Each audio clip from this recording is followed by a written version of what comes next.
Hello, everyone. This is Tempo for Magic the Gathering. This is part of my Basics 101 course. I'm going to teach you Tempo. Without further ado, let's talk about what Tempo is. What is Tempo? At its core, Tempo is about gaining an advantage through the efficient use of your cards and mana. What does that mean? If you have 1 mana, maybe play a 1 mana creature or a 1 mana spell. Okay, every turn you're using as much mana as you can to keep advantage. Let's continue on. It involves playing your cards in ways that maximizes their impact on the game while minimizing your opponent's ability to respond effectively. Here you go. I wanna give you an example. Turn 1, you play 1 land. Best play you could possibly do. I consider Tempo and Curve that the best play, like a average play on turn 1 is a 1/1 or a 2/1. All right, best. You want a 2/2. If it's turn 1, if you can get more than the stats than the turn. So on turn 1, an average play is playing a 1/1. Okay? Just that's average. If you can do better than that, then you're achieving Tempo. I hope that makes sense. If on turn 2, you play a 3/3, right, it's about playing cards most efficiently. Or your 1/1 is going to be blocked by a 1/1, and on turn 2, I can play another creature and remove the person. That's Tempo. I'm trying to snowball. A little snowball getting bigger and bigger and bigger and bigger and bigger. That's the goal. Let's continue on. Let's talk about what the keys to Tempo are. Mana efficiency. Utilizing your manas each turn to fullest potential is crucial for maintaining Tempo. Casting multiple spells or 1 impactful spells to keep you ahead. All right, if I have a 1/1 and a 2/2 and our opponent plays a big 3/3, he equals us. Ideally, this is called mana efficiency. All right, if we're even on stats and it comes to my turn, you need to think about, how do I use the most amount of mana to gain advantage on the board or remove the board? Now, in my opinion, we got to go to the second point before I make this opinion. So let's go to the second point here. Board presence. Establishing and maintaining control of the battlefield is a significant aspect of Tempo. Creatures with haste, removal spells, and cards that affect multiple permanents can help you control the board. Okay, so turn 1, we played a 1/1. Turn 2, we played a 2/2. All right, their turn, they play a 3/3. That means that they have a 3/3 in stats, and we have a 3/3 in stats. So they have stabilized. This is not good. That doesn't work for what we're trying to do with Tempo. So what we need to do is either use a removal spell, right? If they wasted their entire turn, not wasting, but they used their entire turn to create a 3/3. If I can remove on my next turn the 3/3, push my creatures through, and advance the board, I have created Tempo. What I mean by advance the board, if I can remove the opponent's creature and maybe play a 1/1 or a 2/2 in addition, that would be Tempo. But let's say you only have 2 mana and you're only on turn 2 and you use your 2 mana to remove their blocking creature and send your creatures into the face to do damage. That's also creating Tempo. We've created advantage. They no longer have board presence, no blocking, no attacking. Continue on. That's the goal. All right, let's continue on to... There's only 4 parts to Tempo. Okay. Number 3, card advantage. Drawing more cards than your opponents or getting more value out of cards contribute to Tempo. Cards that allow you to draw or generate multiple effects are key here. All right. So I'm playing 1/1s, 2/2s, 3/3s. Every turn I'm playing a creature with the stats on the turn. So let's say turn 1, 1/1, turn 2, 2/2, turn 3, 3/3. Let's say I'm doing that, right? I am pushing the board. I am attacking. All right. Card advantage. The problem is, by playing cards, you only get to draw 1 card a turn, right? If I'm playing 1 or 2 cards, I will inevitably run out of cards. And if I'm playing more cards than my opponent, I will eventually, I call it just running out of gas. Like, you just run out of gas, right? Like, you're driving along and it's like you got no more gas. You can't finish off the opponent. That's not good. So Tempo not only needs to be able to do damage, remove, and do everything it needs to do, it also needs to be able to get more cards. Okay? Every spell, creature, sorcery, instant, planeswalker, whatever, has to create a number of value that you believe is more than your opponent's. All right? And last thing is time management, forcing your opponents to spend more resource, mana, cards, and time to deal with your threats than you spend on playing classic Tempo events. So, for example, he has 1 removal spell, right? In his hand, it doesn't matter turn. Let's just say I have like 2 or 3 creatures, different stats, weak to high, and he has 1 creature, 1 removal spell. There's a problem, right? If he only has 1 creature and I have 3, he can only use the removal and bring me down to 2. But we're still outmatching him, okay? And that is what time management, forcing your opponents to spend more resources. If they can't deal with what you're coming at them with in the Tempo, they eventually lose advantage and they start taking damage while they're trying to stabilize the board. What does stabilize mean? Stabilize means that I can no longer gain any more tempo on them. They are matching my plays or doing bigger plays or have fully removed the board that they have stabilized. Stabilize, what I take a look at is in a card game, is like someone stabbed me. All right, I'm being stabbed, and eventually, like, I need to get help. You need to, create pressure, get a bandage, and try to get to the hospital, right? But stabilize is basically where you're no longer dying anymore. All right, you've let's say you cleared played a Wrath of God or a Depopulate or something, and the board is gone. The tempo decks, all the creatures they were playing to try to win the game, you've cleared them all. They're all gone. They're in the graveyard. That is that's a tempo killer, right? You've lost all your tempo, and the board has been what I call stabilized. The control player has stabilized you. You can no longer create the advantage, and we're back to nothing. And in nothing, you've essentially lost your tempo. A control deck will crush you at that point. How do you build a tempo deck? All right, tempo decks are often focused on cheap, efficient creatures. Okay, I want to distinguish two things. When I hear the word cheap, efficient creatures, I know there's a comma there. I'm not talking about like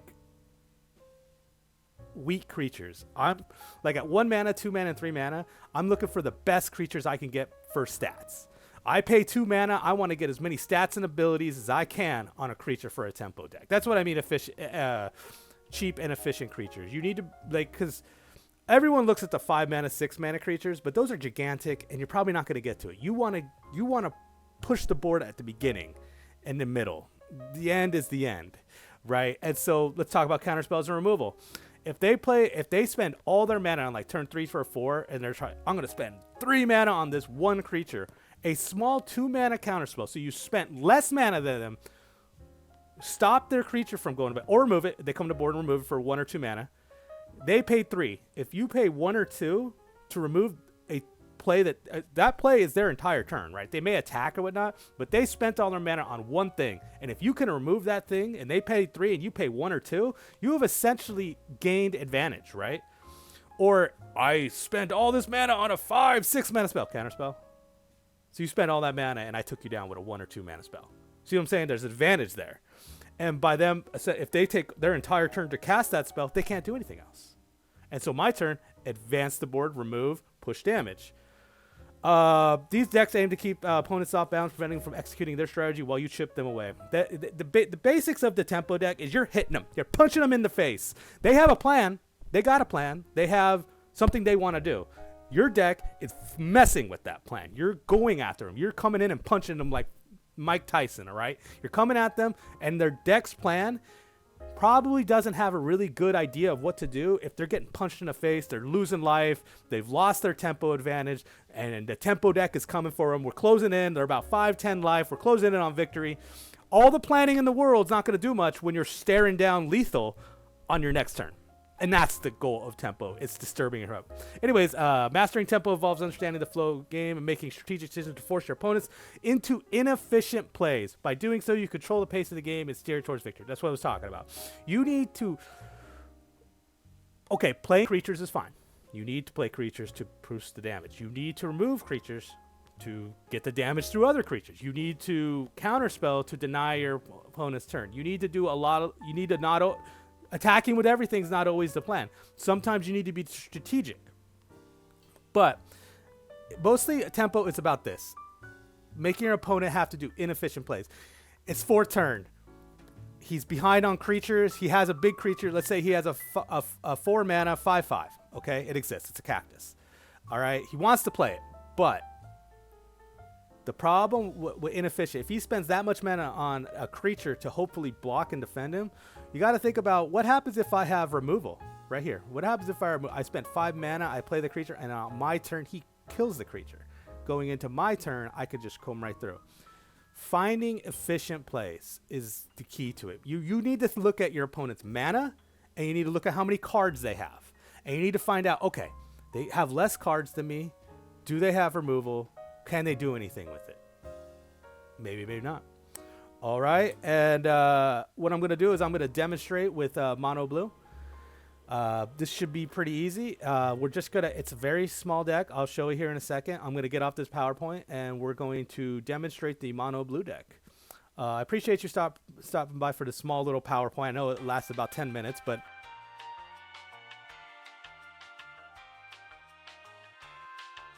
hello everyone. This is part of my Tempo basics. Here is the mono blue deck. As you can see, it has a card draw, creatures, send creatures back to their hand, find more cards, counter spells, creatures that go get counter spells, creatures that finish the game, and card draw and counter spells. That's it. We're gonna create creatures, draw more cards, send our opponent's stuff back to his hand, and push damage. That's it. So let's try it out. My current rank is platinum ranked. We probably shouldn't play platinum ranked here, but you know, if I'm going to demonstrate a deck, let's go play against other pros. How about that? I will admit to you right now that it is probably not likely we win, but we're not here to really win per se. We're here to demonstrate. If I don't win, it's okay, everybody. Just know this is more about teaching. They go first. This is bad, but maybe not. I like to go first with tempo. Obviously, everyone does. But this hand, we have send back to the hand. We have a creature.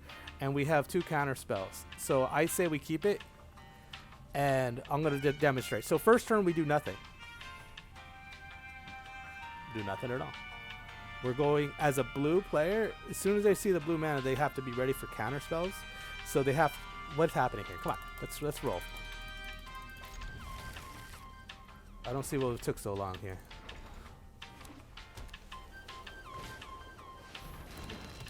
Alright, so this deck, what he's going to do is he's going to try to hit people with unstoppable creatures.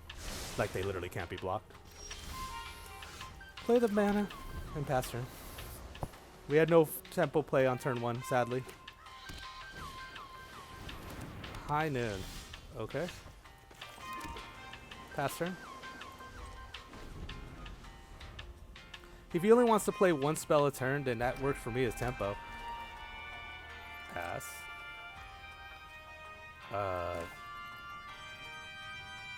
Yeah.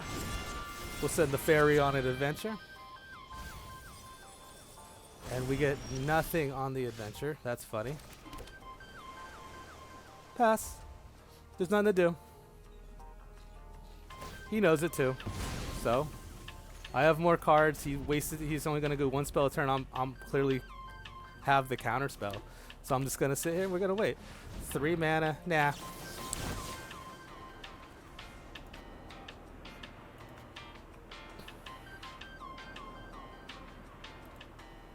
Submit 0.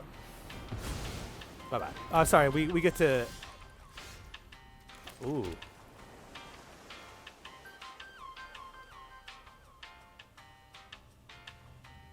We're going to play tempo here. And the reason is advance the board, but I want to keep the counter spell. Because if he spends too much mana on something big, I want to be able to counter. If he doesn't put something big, put something small, yeah, we just let it through. It's fine. He's done. Alright. 2 mana. What do we have? Destroy. He only has 4 mana with 2 blue. First off, we attack. Push the damage. With 2 mana. What's his blue situation? He tried to do an artifact. High noon. So 1 more spell per turn. With 2 mana. End turn. I suspect counterspell, and I just don't want him to have it.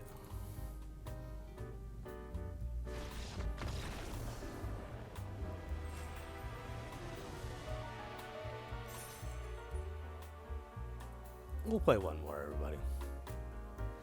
I mean, look, that didn't demonstrate tempo, but it kind of did. Like, he wanted to play something. He kept trying to play something, and we were like, no. He couldn't efficiently play any card, any turn, and if he did try, I would counter it. But our opponent, I'm not sure understood what his deck was trying to do. Like, or they made a mistake by casting the board clear on a 1-3. I'm going to assume the opponent messed up. We'll keep this. We go first. We have a first and a removal, and a counterspell, and follow-up. So this is a very, very good hand. I'm surprised. I usually don't get this on very good hands. So, like I said in the PowerPoint, we play a 1/1 on turn 1. All right? They should remove it right here. Cut down. All right. So let's see. Decline. It doesn't. We don't get it. Hilarious. Next, all attack. We are representing counterspell. So we can't do anything. I'm just going to have to lose it. Okay. Tiny Bones. Resolve. Pass. Send Tiny Bones back to your hand. We don't need another land. We have the third land right here. Reveal it. Third land. Haughty Djinn. We advance the board with all our mana. We attack for 3. Your turn. He's going to remove the Haughty Djinn. I accept that. 3 mana. He has 1 Tiny Bone, so as a 1 mana and a 2 mana removal will do it. I'm not blocking that 2/2. He can have it. Okay. I'm not. Sure, I'll block then. If you want to send the 3/2 over, I'll block it. Okay, so another land is ideally not that rad. At the beginning of your end step, if you descend this turn, you may pay 1 line. Oh, okay. All right. So first thing is, send that back to his hand.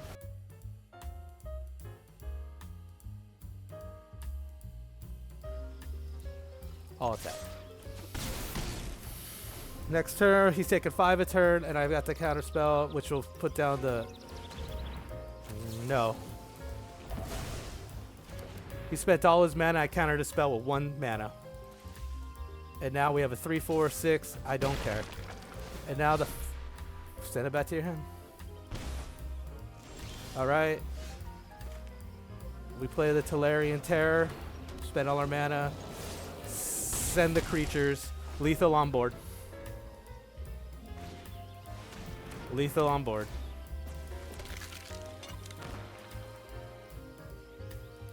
And that's how you play tempo, everybody. Look, it's just what it is. We use cheap and efficient creatures, cheap and efficient spells, and denied our opponent.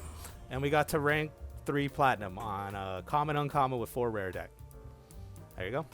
Thanks for watching, everybody. Appreciate you stopping by. Thanks for watching my Basics 101. I will go over more. This is just my first video. Sorry for how long it is. But thank you for watching. I'll see you next time.